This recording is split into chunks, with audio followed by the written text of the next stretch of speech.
ilahi anta maksudi wa ilaka matlubi a'tini mahabbatan wa ma'rifatan. Bismillahirrahmanirrahim. Assalamualaikum warahmatullahi wabarakatuh.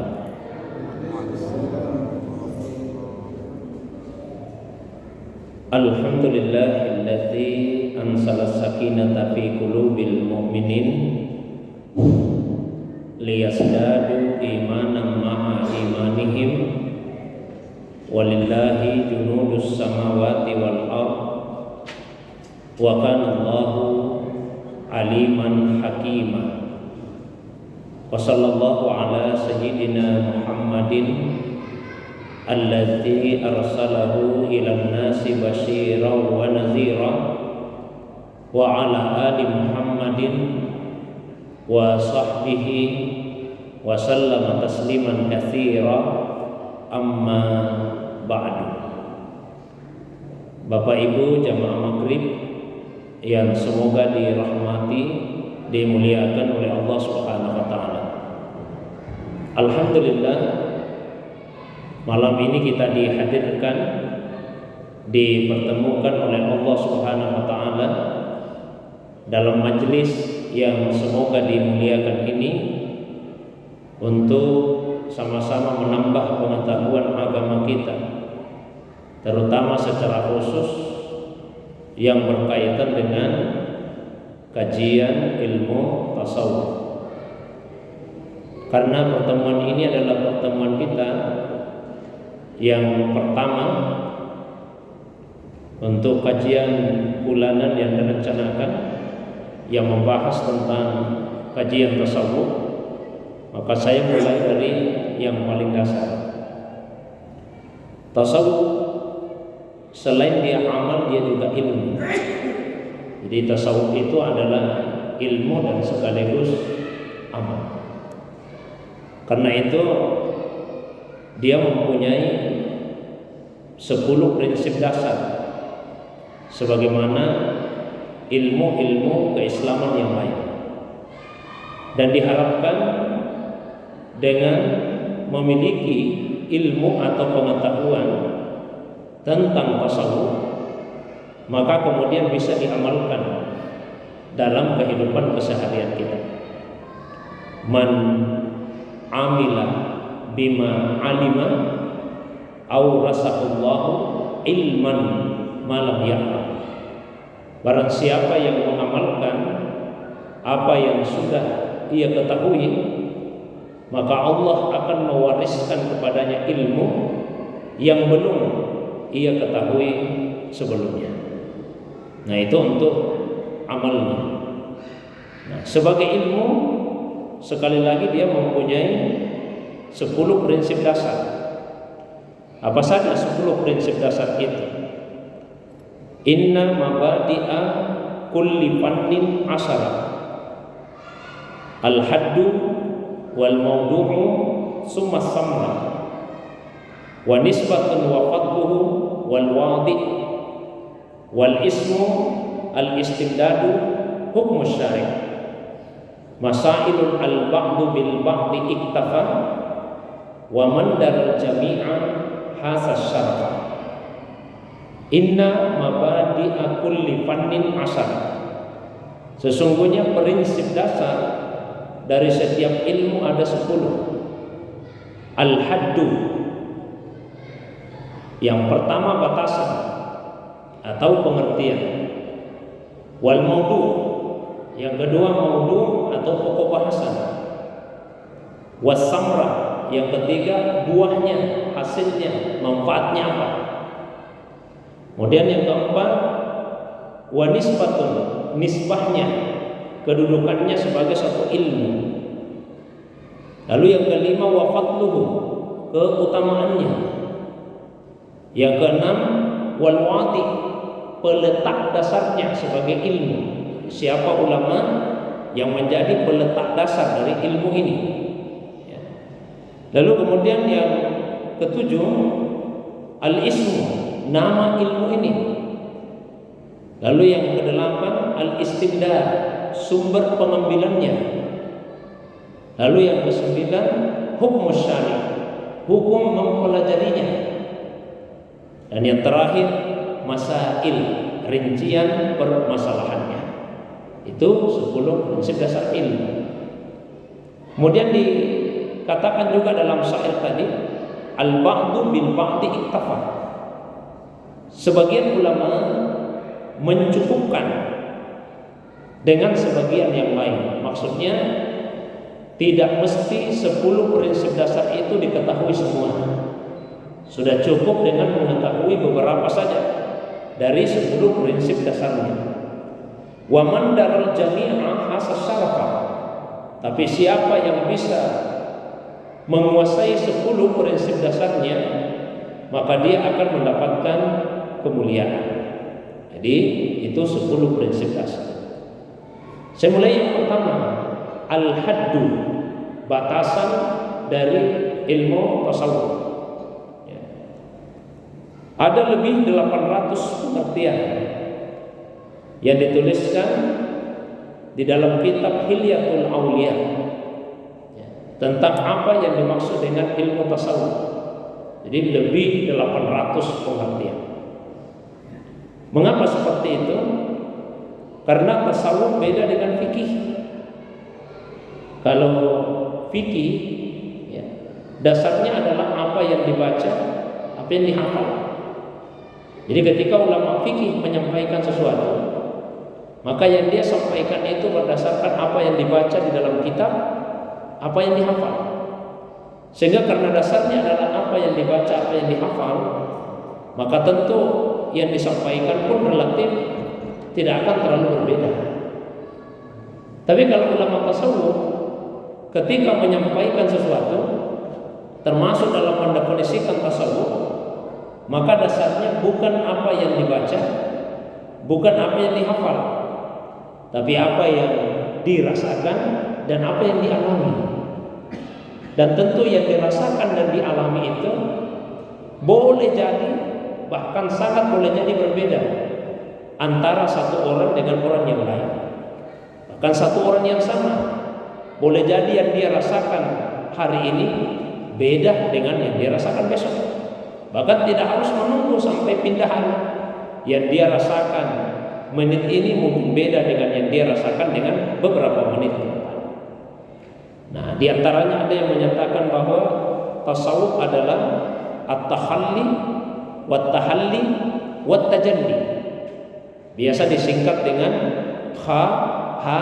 jim. Takhalli artinya mengosongkan, melepaskan, yaitu mengosongkan hati dari zamaim, sifat-sifat yang tercela. Sebaliknya tahalli maknanya adalah menghiasi atau mengisi hati dengan sifat-sifat yang terpuji. Tajalli dari kata jali, yang maknanya adalah mendapatkan refleksi atau pantulan ya, Allah Subhanahu wa ta'ala ya. Jadi tasawuf adalah ilmu yang mempelajari cara mengosongkan hati dari sifat yang tercela dan mengisi hati dengan sifat yang terpuji supaya bisa mendapatkan pantulan atau refleksi zat dan sifat Allah Subhanahu wa ta'ala. Ada ulama yang mendefinisikan seperti itu. Tapi definisi yang bisa juga kita kemukakan dengan berlandaskan kepada hadis Nabi Sallallahu Alaihi Wasallam. Ada sebuah hadis, dan hadis inilah yang menjadi dasar paling utama dalam ilmu tasawuf. Bahkan hadis ini juga adalah dasar utama dalam membicarakan tentang agama, sehingga biasa diistilahkan dengan ummus sunnah, induknya sunnah, induknya hadis. Kalau surah Al-Fatihah oleh Rasulullah Sallallahu Alaihi Wasallam dinamai sebagai ummul kitab atau ummul Quran, induknya Alkitab, induknya Al-Quran, dikarenakan menurut para ulama surah Al-Fatihah memuat intisari dari seluruh ayat-ayat Al-Quran. Ada 5 intisarinya. Masalah tauhid ada di dalam surah Al-Fatihah. Alhamdulillahirabbil alamin. Bahkan juga ada pada ayat Bismillahirrahmanirrahim. Kemudian ibadah, ada pada ayat iyyaka na'budu wa iyyaka nasta'in. Kemudian al-wa'du wal wa'id, janji dan ancaman. Janji Allah ada pada ayat Ar-Rahmanir Rahim, Allah pengasih, Allah penyayang. Ancamannya terdapat pada ayat Maliki Yaumiddin atau Maliki Yaumiddin, Tuhan yang menguasai atau memiliki hari pembalasan. Kemudian yang keempat, tuntunan untuk mendapatkan kebahagiaan hidup dunia akhirat, ada pada ayat Ihdinas Siratal Mustaqim. Kemudian yang kelima, kisah-kisah yang penggalannya ada pada pembagian manusia menjadi 3 golongan. Ada yang an'amta alaihim, telah engkau beri nikmat. Ada yang ghairil maghdubi alaihim, yang dimurkai. Ada yang ad-dallin, yang sesat. Jadi surah Al-Fatihah itu memuat intisari dari seluruh ayat, disebut Ummul Quran. Nah, ada juga hadis yang oleh para ulama diistilahkan dengan Ummus Sunnah, induknya As-Sunnah, karena dia memuat intisari ajaran agama. Hadis ini cukup panjang, terdapat di dalam kitab Sahih Muslim dari sahabat Nabi sallallahu alaihi wasallam, yaitu Umar bin Khattab, semoga Allah meridainya. Umar bin Khattab bercerita, bainama nahnu inda Rasulullah sallallahu alaihi wasallam zata yaumin. Di kitab Arba'in Nawawi dicantumkan satu kata julusun, bainama nahnu julusun, ketika kami duduk mengelilingi Rasulullah SAW di suatu hari. Ittala'a alaina rajul, tiba-tiba muncul seorang laki-laki, syadidu bayadis thiyab, dia pakai baju putih-putih sekali, syadidu sawadis sya'ar, dengan rambut hitam sekali. La yura alaihi asarus safar, sama sekali tidak ada tanda-tanda baik itu pada pakaiannya ataupun pada penampilannya yang menunjukkan bahwa dia datang dari jauh. Karena kalau orang datang dari jauh pakai baju putih di padang pasir, ya kemungkinan besar ada noda, ada debu-debu yang menempel pada pakaiannya. Ini tidak ada. Kalau datang dari jauh ada tanda-tanda kelelahan, tanda-tanda kecapean pada wajahnya. Ini tidak ada.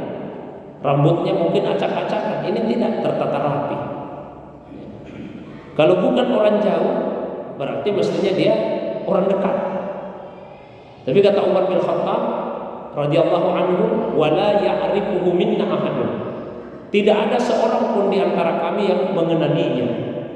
Mau dikatakan orang jauh tidak ada tanda-tandanya, mau dikatakan orang dekat tidak ada yang mengenali. Sama Pak ya, kalau misalnya tiba-tiba ada jamaah yang hadir, tidak ada seorang pun yang mengenali siapa dia, maka tentu Bapak Ibu akan mengambil kesimpulan, oh bukan warga kompleks NHP ini. Karena kalau dia warga NHP, Nusa Harapan Permai, pasti ada yang mengenali. Masa tidak ada yang mengenali sama sekali? Mungkin pendatang ini atau orang yang sekedar singgah saja. Nah seperti itulah keadaannya, tidak ada yang kenal. Jadi tidak bisa disimpulkan orang dekat. Tapi mau disimpulkan orang jauh, tidak ada tanda-tandanya. Yang lebih aneh lagi, kata Umar bin Khattab, fajalasa ila Nabi sallallahu alaihi wasallam. Dia duduk mendekat sekali kepada Nabi sallallahu alaihi wasallam. Seberapa dekat? Asnada rukbatayhi ila rukbatayhi. Dia sandarkan kedua lututnya ke lututnya Nabi. Wa wada'a kaffaihi ala fakhidhaihi. Lalu dia meletakkan kedua telapak tangannya di atas pahanya. Banyak ulama yang memaknai di atas pahanya Nabi, tapi ada juga ulama yang memaknai di atas pahanya sendiri, yang menunjukkan adab dalam majelis ilmu, ya, supaya duduknya tidak banyak gerak-geraknya, banyak goyang-goyangnya, maka dia letakkan kedua telapak tangannya di atas pahanya sendiri. Tapi ada juga ulama yang memaknai di atas pahanya Nabi. Setelah itu mulainya dia bertanya kepada Nabi 5 pertanyaannya. Bertanya tentang Islam, bertanya tentang iman, bertanya tentang ihsan, bertanya tentang kapan kiamat, bertanya tentang tanda-tandanya. Nah, dari situlah kemudian ulama merumuskan masalah Islam itu dibahas dalam ilmu fikih. Masalah iman dibahasnya dalam ilmu tauhid. Dan tentang ihsan dibahasnya dalam ilmu tasawuf. Jadi tasawuf ini sepertiga ajaran agama. Karena di akhir hadis Umar melanjutkan ceritanya. Falabistu maliyan, berlalu beberapa hari dari kejadian itu. Setelah berlalu beberapa hari ketemu lagi dengan Nabi. Lalu Nabi bertanya kepada Umar bin Khattab, "Ya Umar, atadri manis Sa'id?" Wahai Umar, kamu tahu tidak siapa yang bertanya beberapa hari lalu? Ya Umar menjawab, Allahu wa rasuluhu a'lam. Allah dan Rasulnya yang lebih mengetahui. Nabi lalu memberitahu, fa innahu Jibril. Sebetulnya itu malaikat Jibril. Atakum yu'allimukum dinakum. Dia datang untuk mengajarkan kepada kalian agama kalian. Maksudnya mengajarkan agama, mengajarkan pokok-pokok ajaran agama. Jadi pokok-pokok ajaran agama itu ya Islam, iman dan ihsan. Yang masing-masing ada ilmunya. Jadi fikih sepertiganya, tauhid sepertiganya, kemudian tasawuf sepertiganya. Nah, maka tasawuf adalah ilmu yahtammu bimartabatil ihsan, yaitu ilmu yang fokusnya kepada martabat ihsan. Min haitsu, dari segi bisa mengantarkan pada Allah SWT. Apa maksudnya ihsan itu? Nabi jawab ketika ditanya oleh Jibril, beritahu saya apa itu ihsan. Kata Nabi, anta'budallaha ka'annaka tarahu fa illam takun tarahu fa innahu yaraka. Jadi ihsan itu adalah engkau beribadah kepada Allah seolah-olah engkau melihatnya. Fa illam takun tarahu, maka jika engkau tidak melihatnya, fa innahu yaraka, sesungguhnya dia melihatmu. Itu ihsan. Dan ini cara pembacaan dan pemaknaan yang pertama. Karena ada cara pembacaan dan pemaknaan yang kedua. Saya ulangi Pak supaya jelas bedanya. Kalau yang pertama tadi cara bacanya pada penggalan kedua, fa illam takun tarahu, maka jika engkau tidak melihat Allah, fa innahu yaraka, maka sesungguhnya dia melihatmu. Ini maqam muraqabah, merasa diawasi oleh Allah Subhanahu wa taala. Cara baca pertama. Cara baca kedua begini, fa illam takun, berhentinya di situ. Fa illam takun, maka jika engkau tiada, jika engkau sudah tiada, fa innahu yarak. Fa illam takun, jika engkau tiada, tarahu, maksudnya fa anta tarahu, maka engkau akan melihat Allah. Dan begitu engkau melihat Allah, fa innahu yarak, pada saat itu Allah melihat. Nah, jadi kalau kita ikuti cara baca yang kedua, maka untuk bisa tajalli, yaitu dengan cara menghilangkan kedirian kita, ya, menghilangkan rasa kepemilikan terhadap diri. Karena sebetulnya yang menghalangi kita sebagai hamba untuk tajalli itu karena kita merasa ada. Kita merasa ada. Saya bandingkan Pak ya, kalau dalam fikih, sebelum salat apa yang diwajibkan? Sebelum salat wudu Pak. Kita wajib wudu. Tidak boleh orang salat kalau dia dalam keadaan berhadas sebelum dia berwudu. Apa itu wudu? Oh, dalam fikih wudu itu adalah membasuh anggota tubuh tertentu. Ya kan? Membasuh anggota tubuh yang tertentu. Anggota tubuh yang tertentu ini yang wajib ada 4. Membasuh wajah, kedua tangan sampai ke siku, mengusap kepala, dan membasuh kedua kaki. Yang diawali dengan niat dan dilakukan dengan tertib dalam mazhab Syafi'i. Tapi kalau dalam tinjauan tasawuf, mengapa orang berwudu sebelum dia salat? Ya, kita diajari untuk melepaskan rasa kepemilikan bahkan terhadap anggota tubuh kita sendiri. Ketika orang misalnya dia mencuci kedua tangannya, sebetulnya kita ingin menghilangkan rasa kepemilikan terhadap tangan itu. Karena ketika seseorang masih merasa memiliki tangannya ini, dia anggap ini tangan saya, dia akan merasa bebas untuk menggunakan sesuai keinginannya. Mengapa ada orang yang mengambil yang bukan miliknya, barang yang bukan miliknya? Mengapa ada orang yang mau menyentuh yang tidak halal dia sentuh? Karena dia merasa ini tangan saya, sehingga dia merasa bebas untuk menggunakannya sesuai dengan yang dia inginkan. Tapi coba Pak, kita mulai menghilangkan rasa kepemilikan terhadap tangan. Ini bukan tangan saya ini tangan Allah yang dititipkan. Kalau kita meyakini, menyadari ini tangan Allah yang dititipkan, masa kita gunakan titipan Allah untuk sesuatu yang maksiat, mendurhakai Allah? Kita basuh wajah, kita diajari untuk menghilangkan rasa kepemilikan terhadap mata kita, rasa kepemilikan terhadap lidah kita. Mengapa ada orang yang mau melihat sembarangan? Yang Allah haramkan dilihat, dia lihat. Yang Allah haramkan ditonton, dia tonton. Mengapa ada orang yang berdusta? Mengapa ada orang yang mudah berjanji padahal tidak bisa dia tepati? Mengapa ada orang yang senang sekali memfitnah orang, menceritakan kejelekan, keburukan, cacat orang lain, bahkan yang tidak benar? Karena dia merasa memiliki mata ini, dia merasa memiliki lidah ini. Coba kita mulai hilangkan rasa kepemilikan terhadap mata, terhadap telinga. Ini miliknya Allah yang dititip. Kalau kita sadari ini titipan Allah, tidak mungkin kita menggunakan untuk perbuatan yang justru bertentangan dengan perintah Allah. Kita basuh kaki Pak, hilangkan rasa kepemilikan terhadap kaki itu. Mengapa ada orang yang melangkah ke tempat-tempat maksiat? Karena dia merasa memiliki kaki ini. Dia merasa bebas untuk menggunakan sesuai dengan keinginannya. Tapi coba hilang rasa kepemilikan kita. Ini kaki Allah yang dititipkan, maka pasti dia tidak akan menggunakan untuk yang bertentangan dengan perintahnya Allah Subhanahu wa ta'ala. Setelah lepas rasa kepemilikan tersebut, baru kita masuk ke dalam salat. Jadi la ilaha, hilangkan rasa kepemilikan illallah, yang memiliki hanya Allah Subhanahu wa ta'ala. Itu pandangan tasawuf.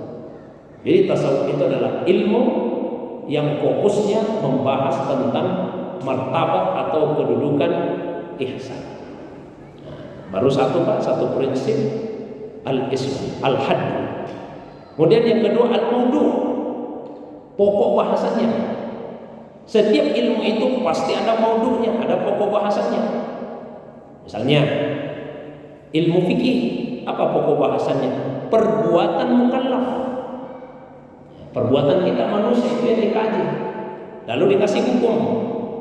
Perbuatan kita, kalau salat duha hukumnya apa? Ya.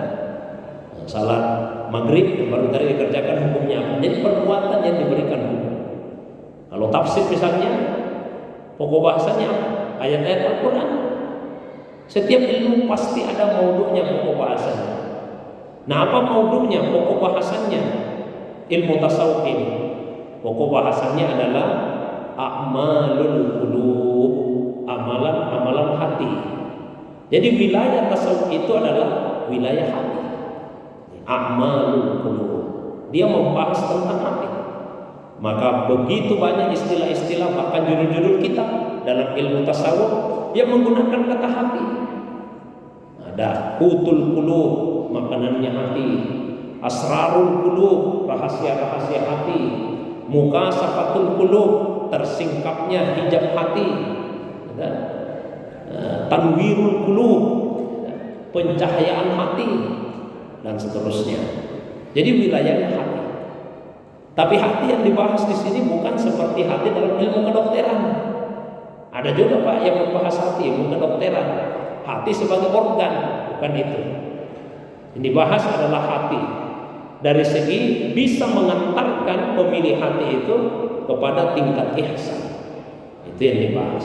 Jadi wilayah tasawuf adalah wilayah hati. Karena Bapak Ibu sekalian, perintah di dalam Al-Quran dan hadis kadang ada yang ditujukan ke hati, ada yang ditujukan kepada anggota tubuh. Ada yang bahasa zahir, ada yang bahasa batin. Nah, disitulah yang kadang sebagian orang mohon maaf memahaminya tidak utuh, maka timbul kesan seakan-akan Saya berikan contoh yang sederhana.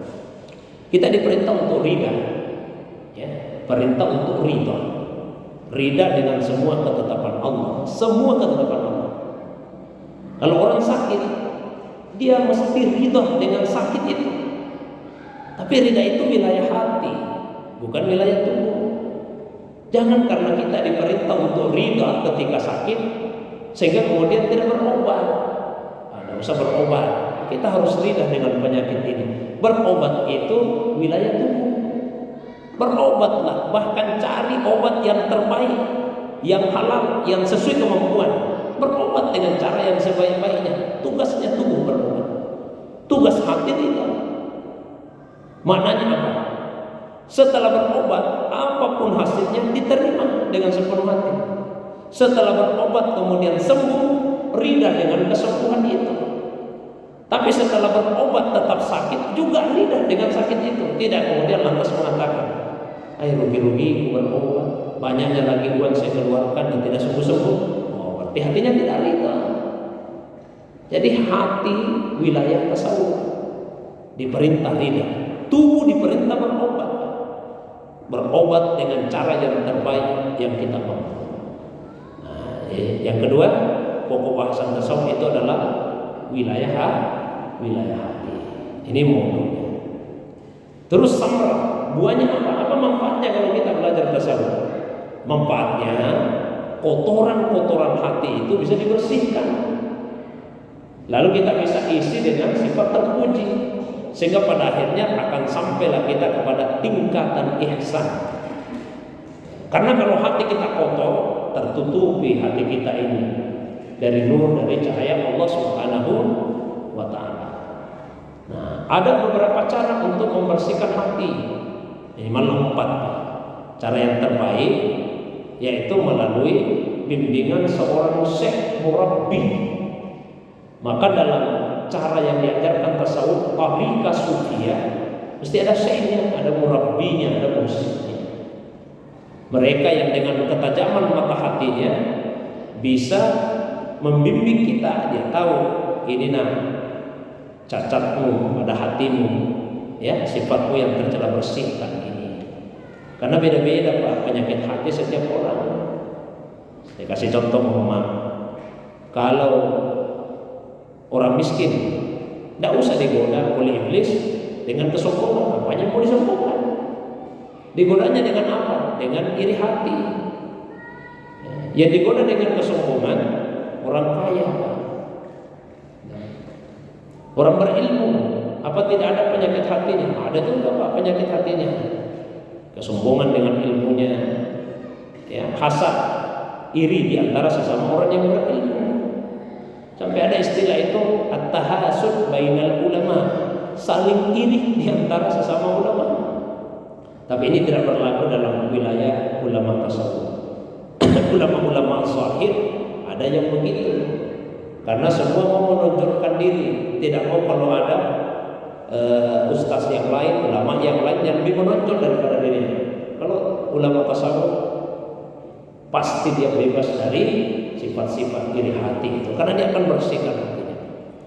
Nah, kalau kita belum menemukan seorang syekh murabbi, maka untuk membersihkan hati melalui seorang teman yang jujur.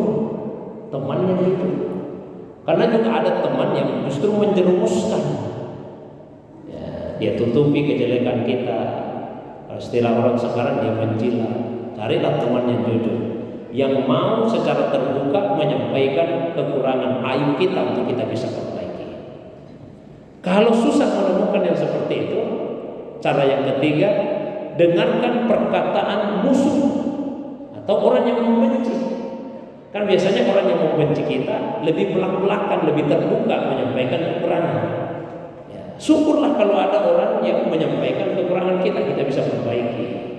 Keburukan hati kita bisa perbaiki. Yang keempat, perbanyak interaksi dengan orang banyak. Kita banyak berinteraksi, kita jadi bisa menilai bagaimana cara kita bereaksi ketika ada orang yang melakukan sesuatu. Oh, ternyata saya ini pendendam. Ya, saya ini pendendam. Kapan kita tahu? Ketika kita berinteraksi dengan orang, ada reaksi kita. Ya, Jadi jamaah sekalian, samra buahnya ilmu tasawuf, insya Allah kita bisa membersihkan hati dari sifat tercela, hiasi dengan sifat terpuji, sehingga bisa sampai kepada martabat atau tingkatan ihsan itu. Al-haddu maudu summa samra. Prinsip dasar yang keempat, nisbah, kedudukan ilmu ini. Karena ilmu itu ada namanya al-ulum al-aqliyah, ilmu akal. Matematika itu ilmu akal. Tidak usah pakai ayat, tidak usah pakai hadis. Matematika itu ilmu akal. Ada ilmu syariat, ada ilmu lugawiyah, ilmu bahasa, ya, belajar semantik, ya, dan seterusnya, bagian-bagian ilmu kebahasaan. Nah ini tasawuf masuk dalam bagian ilmu apa? Dia adalah al-ulum syar'iyyah, ulum as-syar'iyyah. Nah terus karena dia ulum syar'iyyah nanti akan sampai kepada istinbat, tapi sekarang malam ini saya sampaikan terbatasan waktu kita ini, bahwa tasawuf dasarnya adalah Al-Quran dan hadis. Jadi jangan sampai menganggap bahwa tasawuf itu mengada-ada, bukan di Al-Quran, bukan di hadis. Yang dipandang sebagai sayyidu hadhihi ta'ifah, penghulunya ulama tasawuf, yaitu Imam Al-Junaid Al-Baghdadi. Beliau ini berguru kepada seorang sufi besar yang bernama Sari As-Saqafi, yang berguru kepada Ma'ruf Al-Qarhi. Semoga Allah merahmati mereka semua. Ma'ruf Al-Qarhi berguru kepada Dawud bin Nusair At-Ta'i. Semoga Allah merahmatinya. Dawud bin Nusair At-Ta'i berguru kepada Habib Al-Ajami. Semoga Allah merahmatinya. Habib Al-Ajami berguru kepada Imam Hasan Al-Basri. Semoga Allah merahmatinya. Imam Hasan Al-Basri berguru kepada Imam Ali karramallahu wajhahu alaihi salam. Dan kepada siapa Imam Ali berguru? Pada Rasulullah SAW. Di tasawuf adalah ilmu yang silsilahnya sangat jelas. Nah, Imam Junaid Al-Baghdadi berkata, "Tariquna hadza, jalan kita ini muqayyadun bil kitabi was sunnah, terikat dengan kitab dan sunnah." Maksudnya terikat dengan Al-Quran dan As-Sunnah. Jadi dia terikat. Kalau dia menyelisih Al-Quran dan As-Sunnah, bukan tasawuf itu. Koridornya jelas Al-Quran dan As-Sunnah.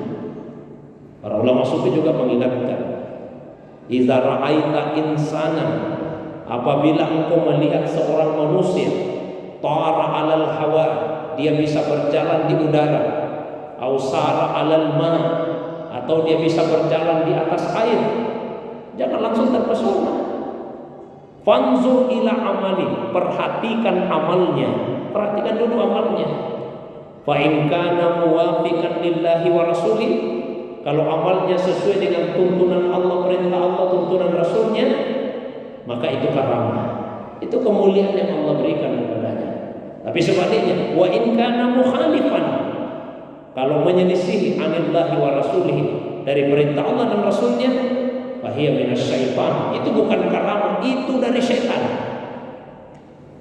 Nah, maka terakhir sebelum masuk ke sesi dialog, saya ingatkan kepada diri saya, Bapak Ibu jamaah sekalian, jangan belajar tasawuf atau tariqah tasawuf, tariqah sufiyah dengan tujuan hanya untuk mendapatkan karamah, kejadian luar biasa, atau ingin menyingkap hal yang gaib, ingin kasar, atau ingin mengubah takdirnya Allah. Maksudnya gimana Ustaz ingin mengubah takdir Allah? Kenapa mau masuk tariqah sufiyah? Jalannya sudah, Ustaz, saya sudah lama ini sakit, menderita sekali saya rasa, sudah tahunan penyakit saya. Mudah-mudahan kalau saya masuk dalam tariqah sufiyah, saya bisa sembuh. Nah ini tujuannya Pak, mau mengubah takdir. Loh Bapak, kenapa mau belajar tariqah sufiyah? Ustaz, lama sekali saya menderita hidup dalam kemiskinan. Mudah-mudahan kalau saya sudah belajar tasawuf, saya sudah bertariqah, saya jadi orang kaya.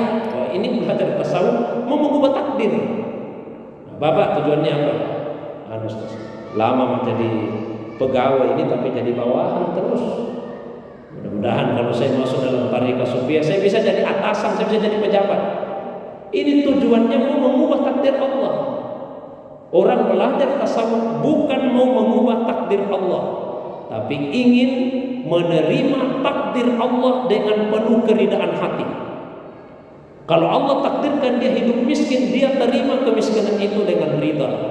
Tapi kalau Allah takdirkan dia kaya, dia juga terima kekayaan itu dengan ridha.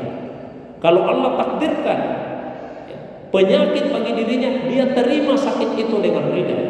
Tapi kalau Allah memberikan kesembuhan kepadanya, dia juga menerima kesembuhan dan kesehatan itu dengan ridha. Jadi menerima dengan ridha ketetapan dari Allah Subhanahu wa Ta'ala. Itu di antara tujuan. Baik Bapak Ibu sekalian, saya kira untuk pertemuan pertama malam ini cukup. Nanti kita lanjutkan pertemuan berikutnya.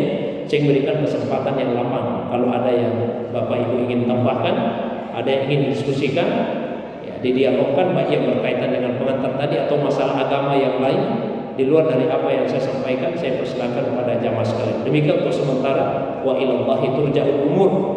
Wassalamualaikum warahmatullahi wabarakatuh.